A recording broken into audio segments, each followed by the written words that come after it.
The Midwest Archaeological Center helped coordinate the ArcheoBlitz with the Knife River Indian Villages National Historic Site, and we had 10 staff members from our office here to assist, and we had specialists in geophysical archaeology, geoarchaeology, historical archaeology, and curation specialists. So we had a range of staff people that were here to assist the park. I am the archaeological advisor for Knife River Indian Villages, and so I routinely advise the park on archaeological matters and work with the park quite a bit on sort of a day-to-day basis. And so what we're going to do when we get out there is we are going to collect material that rodents have already dug up. It's here, it's under the grass, and so that's going to be our task, is to do a little map of the rodent burrows. We're going to screen that and get rid of the dirt, and then we're going to bring it over here and kind of look through it and see what's in there.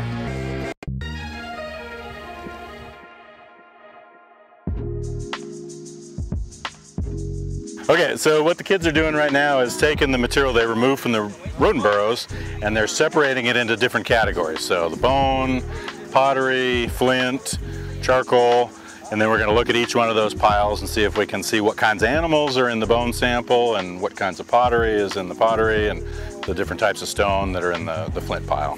You guys! What? You know what this is? Yep. What is that? You got the tip of an arrowhead. And we're trying to learn something about the distribution of archaeological materials across the village based on what's been pulled up by rodents. Gives kids a great chance to learn a little bit about the process of archaeology, to learn a little bit about archaeological materials, learn to identify pottery and animal bones and stone tools, and gives them a chance to understand how archaeologists go about learning about the past.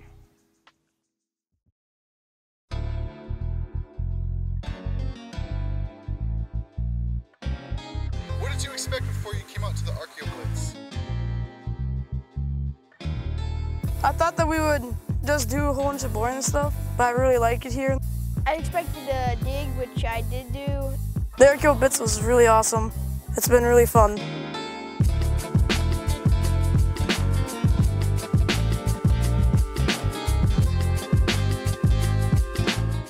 My day was pretty fun. It was a good time learning about new things, experiences in ArcheoBlitz.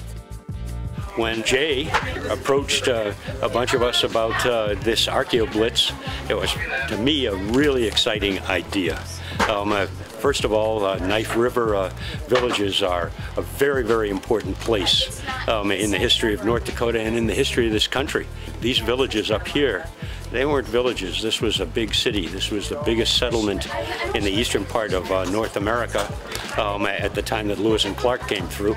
Much bigger than St. Louis, much bigger than St. Genevieve in Missouri. As a matter of fact, bigger than Washington at the time they came through. We got everybody coming up here, and it's just amazing the things that they find, which have to do with the history of this country and the history of the people from here. It is absolutely a wonderful experience for them and for us, for old guys like me who've been in archaeology for a long time, knowing that we can touch the young people of this coming generation the way we are. So that's what I'm here for. But about halfway through the day, several of the kids, I could see a light go on for them. And it wasn't necessarily that they were interested in the exact same thing I'm interested in, but I could see that there was a light for some of them going on about the importance of science, the importance of study, the importance of learning about the past. There was one young man who turns out is interested in paleontology, not archaeology, but I could see that he had a real passion for that, and that really got me excited. I was really glad to see that, and he shared some of that with me, and I really appreciated that. And then later in the day, when we were looking at pottery and stone tools and bones, I could see that the kids were really having a lot of fun figuring out what was what, and learning a little bit about what archaeologists do and what's here in the ground. It's not just a park, but there's the remains of people's lives here in the ground. So those were a couple of moments that I really enjoyed.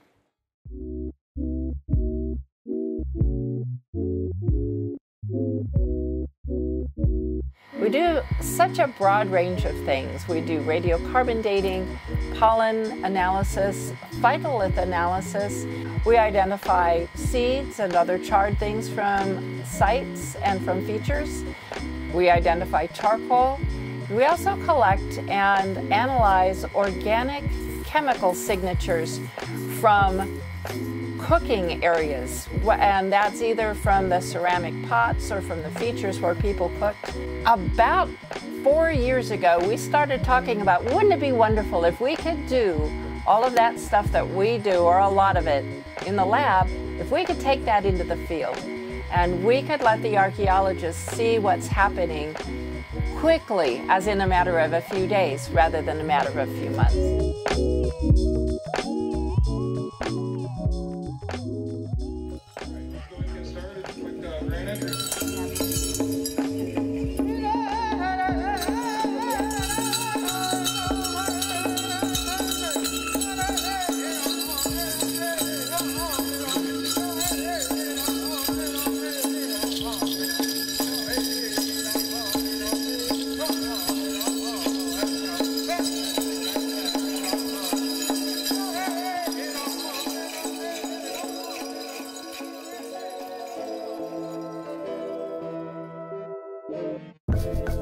The value that I would like the youth to take away from the ArcheoBlitz really would be the value of history and science and connecting people and learning from lots of different people, and also working as a team to get